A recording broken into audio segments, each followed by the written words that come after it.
Hello my dear viewers, hi my name is Reshma. एक बार फिर आ गए हम नई रीडिंग के साथ। आई होप अपने लाइफ में अच्छे होंगे, खुश होंगे, लाइक एंड गाइडेंस मिल रही होगी आपको हमारे चैनल के थ्रू। सो अपना टोकन ऑफ लव हमें दीजिए, नथिंग एल्स बट आप चैनल को सब्सक्राइब कीजिए, बेल नोटिफिकेशन को ऑन करके रखिए ताकि जब भी हम कोई नई वीडियो डालें सो वो आपको मिल सके। राइट, सो आज बेसिकली हम बात करने वाले हैं current feeling of your crush. ठीक है, आपका जो भी क्रश है, चाहे आप मैरिड हो, अनमैरिड हो, एंड एक्स्ट्रा मैरिटल अफेयर में भी हो, तब भी हो सकता है ना हमारा कोई क्रश हो सकता है जिसको हम कहीं ना कहीं एक दिल दिमाग में हमारे अंदर होता है, यार ये हमारे बारे में क्या सोचता है, क्या ये मुझे उतना पसंद करता है जितना मैं इसे करती हूँ या करता हूँ। ठीक है ना, आगे हमारी कुछ बन सकता है नहीं बन सकता। सो वो सब चीज़ें हम चेक करने वाले हैं। सो जो भी आपका क्रश है उसका नाम अपने 3 बार दिमाग में लीजिए, चीज़ों को सोचिए एंड ताकि हम एनर्जीज को कनेक्ट कर सकें। जब तक मैं शफल कर रही हूँ, डिवाइन प्लीज़ हमें गाइड कीजिए, जो भी व्यूअर्स इस रीडिंग को देख रहे हैं अभी या आगे भी फ्यूचर में देखेंगे, सो उनके पार्टनर की करंट एनर्जी, उनका पार्टनर इन द सेंस कि जो क्रश है उनका, उनकी उनकी करंट एनर्जी क्या है, वो क्या सोचते हैं इनके बारे में।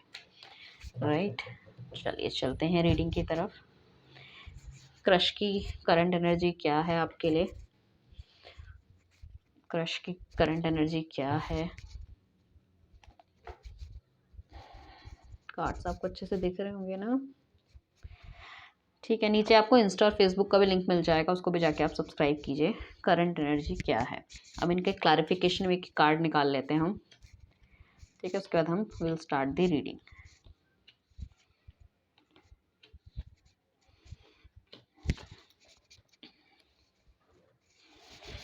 देखो, जो भी आपका जो पोटेंशियल क्रश है या जिसके बारे में भी आप रीडिंग देख रहे हो, कहीं न कहीं चाहता तो है चीज़ें आपके साथ ठीक हो, उनकी डिज़ायर पूरी हो, वो आपको एक ऑफ़र करें या आपका अपना कप ऑफ लव आपको ऑफ़र करें, अपनी फीलिंग्स को आपके सामने डिस्क्राइब करें, but he is very bound to be, अभी बहुत ज़्यादा अपने आप को बंधा हुआ महसूस कर रहे हैं। वो ऑफ़र तो देना चाहते हैं but he is thinking about, सोच रहे हैं, सोच-विचार ज़्यादा कर रहे हैं। हो सकता है आप एक साथ उठना-बैठना आपका हो, सो आपके जेस्चर्स को नोट कर रहे हैं कि वेदर यू लाइक हिम और नॉट, आप उन्हें पसंद भी करते हो, नहीं करते हो, या आपके और लोगों के साथ कैसे मेल-जोल हैं। ठीक है ना? कहीं आपका कोई बॉयफ्रेंड तो नहीं है या कोई गर्लफ्रेंड तो नहीं है आपकी अपनी, या किसी रिलेशनशिप में आप बंधे हुए तो नहीं हो। तो काफ़ी ज़्यादा वो आपको आपको सुनने की कोशिश कर रहे हैं रादर देन एक्सप्रेस। एक्सप्रेस वो नहीं कर पा रहे हैं अभी बहुत अच्छे से। तो बहुत ज़्यादा देख रहे हैं, हो सकता है किसी फेक अकाउंट से स्टॉक भी करते हों, या कितने टाइम तक आप ऑनलाइन हो, किससे बात करते हो, क्या है, वो सारी की सारी एक दिनचर्या जैसे होती है ना हमारी, वो सारी की सारी नोट करते हुए देख रहे हैं। डेफ़िनेटली वो ग्रोथ तो चाह रहे हैं इस रिलेशनशिप में, एक स्ट्रॉन्ग बॉन्ड फ़ील करते हैं, इवन नेक्स्ट लेवल पे जाना चाहते हैं, कहीं न कहीं एक न्यू बिगिनिंग करना चाहते हैं, बट बहुत ही थॉटफुल प्रोसेस में हैं अभी, बहुत ज़्यादा सोच-विचार करते हुए नज़र आ रहे हैं। काफ़ी हद तक ऐसा हो सकता है कि आपके बारे में या तो किसी से उन्होंने डिस्कस किया है या आगे आने वाले टाइम पे वो डिस्कस करेंगे, जहाँ से उनको बहुत अच्छी गाइडेंस मिलने वाली है। गाइडेंस इन द सेंस कि लाइक कि सामने वाला बंदा बोल सकता है कि भई आप आगे गो फॉरवर्ड हो और कहीं न कहीं चीज़ों को ठीक करने की कोशिश करो। आप अपना मतलब इनिशिएशन करना पड़ेगा उनको, मतलब जो भी आपका क्रश है ना उसको, उनका जो भी फ्रेंड है या जिससे भी वो बात कर रहे हैं वो उन्हें बता रहे हैं कि आपको इनिशिएट करना पड़ेगा चीज़ों को। आप अपनी फीलिंग को डिस्क्राइब करोगे तभी चीज़ें आगे बढ़ पाएगी, वरना कैसे बढ़ पाएगा। आपको बताना पड़ेगा कि आपका स्पेशल इंटरेस्ट किस चीज़ों में है, मतलब उनको क्या अच्छा लगता है, उनको क्या अच्छा नहीं लगता, वो ये कह रहे हैं। ये सब डिस्कस आप करोगे तभी चीज़ें आगे बढ़ पाएँगी, ठीक है ना? ऐसे सिर्फ़ कोई अच्छा लगता है या आप उसके बारे में सोचते रहो और वन साइड लव करते रहो, तो उन चीज़ों से नहीं चीज़ें बैठेंगी। अब काफ़ी हद तक ऐसा हो सकता है कि यार ये जो पार्टनर है, वो आपकी तरफ अट्रैक्ट तो हो रहा है बट ऑलरेडी इसकी मैरिज फिक्स हो रखी हो, ठीक है ना? मैरिज फिक्स हो रखी हो, या इसको थोड़ा-सा डर लगता है कि रिलेशनशिप में मैं अगर किसी की तरफ आगे बढ़ता भी हूँ, तो बहुत ही ट्रेडिशनल टाइप का बंदा है ऑलरेडी, या तो मैरिज इसकी फिक्स हो गई है या तो मैरिज इसकी हो चुकी होगी, या फिर मैरिज में इसका डिवोर्स हो रखा होगा या हो रहा होगा, कुछ इस तरह की चीज़ें चल रही हैं। सो अगर ऑलरेडी ये मतलब काफ़ी ज़्यादा ट्रेडिशनल बंदा है, इसको ऐसा लगता है कि मुझे बढ़ना चाहिए, नहीं बढ़ना चाहिए, या क्या करूँ मुझे समझ नहीं आ रहा, तो ही इज़ वेरी कन्फ्यूज़्ड। या आप उस चीज़ों से एग्री करोगे, नहीं करोगे, ऐसे बंदे के साथ आप रिलेशनशिप में आओगे, आना चाहोगे या फिर लड़की-लड़का जो भी है, ठीक है ना? सो वो पॉसिबिलिटी है या नहीं है? सो ही इज़ वेरी कन्फ्यूज़्ड क्योंकि कहीं न कहीं ये सिचुएशन से सारी चीज़ों से बंधन में है ही और इसको लगता है कि अगर इसकी लव लाइफ़ में पुरानी वाली में काफ़ी ज़्यादा ड्रास्टिक इसका मतलब एंड हुआ है। सो ही डोंट वांट कि वो ये सब चीज़ें इसके साथ दोबारा से घटित हो एंड सारी चीज़ें वो सब हो। So he is very much that क्या कह सकते हैं अ, मतलब बहुत ज़्यादा कन्फ्यूजन वाली स्थिति में है कि भई पहले भी ऐसा हुआ था, दोबारा ऐसा ना हो जाए या फिर he is not ready for marriage ऐसा भी हो सकता है। He just want for fun, he just want to start this thing. It depends on you आप किस तरह का मतलब रिलेशनशिप देख रहे हो सामने वाले बंदे के साथ। But according to him he is into that things या तो सेपरेशन वाले मोड में जा रहे हैं या वाइफ से इनकी बन नहीं रही है या ऑलरेडी इनके घरवालों ने कोई लड़की इनके लिए सिलेक्ट कर रखी है शादी के लिए।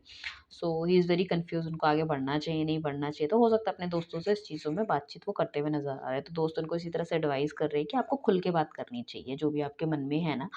देन यू कैन सी कि भई सामने वाला बंदा हाँ करता है, ना करता है। तो he is into very much confusion mode as of now and ये जो बंदा होता है ना काफ़ी कुछ ऐसा है कि देखो इसके पास या तो 2 ऑप्शन हो सकते हैं, जो भी आपका क्रश है ना, तो ही इज़ वेरी कन्फ्यूज़्ड, ठीक है ना?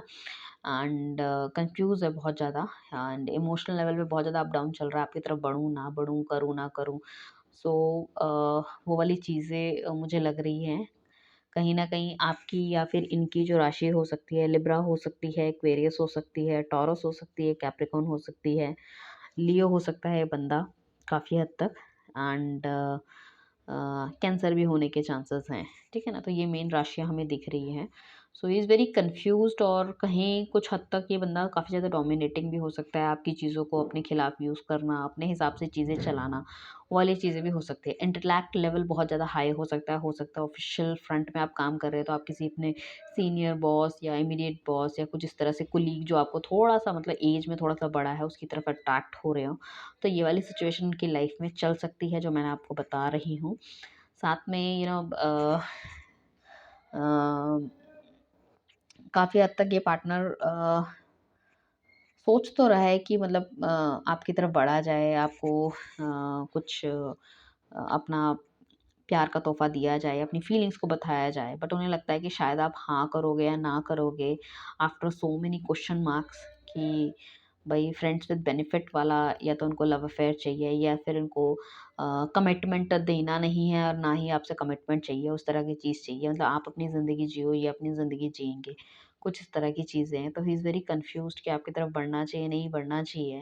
मेबी इनिशियल लेवल पे ये सब चीज़ें इनकी अभी स्टार्ट हुई है, इनकी अंदर की थॉट प्रोसेस या फिर इनकी सारी भावनाएँ, तो it will take some time कि वो थोड़ी-सी फीलिंग जेन्युइन हो या इनकी लाइफ़ में ऑलरेडी कुछ बहुत कुछ इस तरह से नेगेटिव चल रहा है या पीछे इनके साथ हुआ है, कोई ना कोई एक ट्रॉमा वाली कंडीशन, कहीं न कहीं ये अपनी हर सिचुएशन को उससे कंपेयर करने लग जाते हैं। सो आगे किसकी तरफ बढ़ना चाहिए, मतलब उनका थॉट प्रोसेस एक नई बिगिनिंग की तरह नहीं होता। फिर ऐसे इन्हें कंपेयर करने लग जाते हैं, पहले भी ऐसा हुआ था, पहले भी ऐसा किसी ने कहा था और बहुत ही ड्रामेटिक एंड हुआ था। So he don't want to do that again, ठीक है ना? या फिर हो सकता है आप इस पार्टनर से जो मिले हो वो किसी ऑफ़िशियल ट्रिप के रिगार्डिंग मिले हो, जहाँ पे आप दोनों बहुत ज़्यादा क्लोज़ आ गए हो एंड यू फ़ील कि चीज़ें ठीक होंगी, नहीं होंगी एंड ऑल, तो वो वाली चीज़ें हैं and definitely he likes you, he feels for you but कहीं न कहीं इनके कुछ अपने भी लाइफ़ के ऐसे लेसन्स हैं जिनको कि एट पार करके नहीं आपके पास आ सकते। ठीक है ना? या तो ये बंदा डिस्कस करेगा चीज़ों को लेके या फिर जब तक उसमें अंदर ये कैपेबिलिटी है, ये स्ट्रेंथ नहीं आ जाती कि वो डिस्कशन करे और आपकी तरफ बढ़े। ठीक है ना? सो काफ़ी हद तक अगर कोई इस तरह का पार्टनर या क्रश आपको आने वाले कुछ समय में अगर आपको ऑफ़र भी देता है, सो आपको बहुत सोच-विचार करके चलने की ज़रूरत है क्योंकि या तो ये रिलेशनशिप आपका शुरू होगा कि भई हम शादी कर लेंगे या सब कुछ होगा, अगेन यू कैन सी कि ये रिलेशनशिप आगे जाके वर्कआउट नहीं हो पाएगा, आपको इस रिलेशनशिप में कमिटमेंट नहीं मिल पाएगी। इस बंदे के पास ऑलरेडी 2 ऑप्शन हो सकते हैं। एक अलग तरह का नेचर आपको देखने को मिल सकता है इसका, जो कि पहले बहुत ही स्वीट और अ, बहुत ही पैम्परिंग वाला हो, देन लेटर यू रियलाइज़ कि नहीं ये तो बहुत ही स्ट्रिक्ट है और अपनी बातों को और बहुत ही डोमिनेटिंग है, रफ़ नेचर है इसका, ठीक है ना? और चीज़ों को पकड़ के बैठ जाता है, किसी चीज़ों को छोड़ता नहीं है, तो वो वाली चीज़ें भी हो सकती है। फ़ोर्सफुली चीज़ें करवाना, अपनी बातें मनवाना, ये इनका नेचर है। तो ये वाली चीज़ें आपको आगे जाके देखने को मिल सकती है, या फिर आगे जाके बहुत ज़्यादा करियर ओरिएंटेड हो जाना, आज आप पे ध्यान दे रहा है, कल आप पे ध्यान देना बंद कर देना, एंड नो कॉन्टैक्ट वाली सिचुएशन, इन एंड आउट वाली, तो वो वाली चीज़ें भी हो सकती है। तो you need to be very very particular, very very careful about the same. If you really want to start with this guy, so I'm telling you, just go with the flow, just as a friendship you need to start, because जो भी मैंने अभी बताया वो जो सारी चीज़ें अपने दिमाग में रखिए, बिकॉज आई डोंट वांट कि मेरे व्यूअर्स को कोई हर्ट करे। तो बेटर है कि आपको ऑलरेडी अंडरस्टैंडिंग हो चीज़ों की, हाँ भाई आगे भी ऐसा हो सकता है, and you are very much well prepared physically mentally, ठीक है ना? आप बहुत ज़्यादा वेल प्रिपेयर्ड हो, ऐसा ना हो कि आपका कोई फ़ायदा उठा के चला जाए इन टर्म्स ऑफ फिजिकल और मे बी आपके फाइनेंशियल या इमोशनल लेवल पे आपको हर्ट करके चला जाए। सो उन सब चीज़ों के लिए आपको तैयार रहने की ज़रूरत है, and you can check the person, ठीक है? Later will check the all, if you really want कि इस तरह का कुछ सर्कमस्टांसेस आपकी लाइफ में चल रहे हैं, so you can take the personal reading, आप पर्सनल रीडिंग भी ले सकते हैं, सो हम चेक कर सकते हैं, because it's a collective and timeless.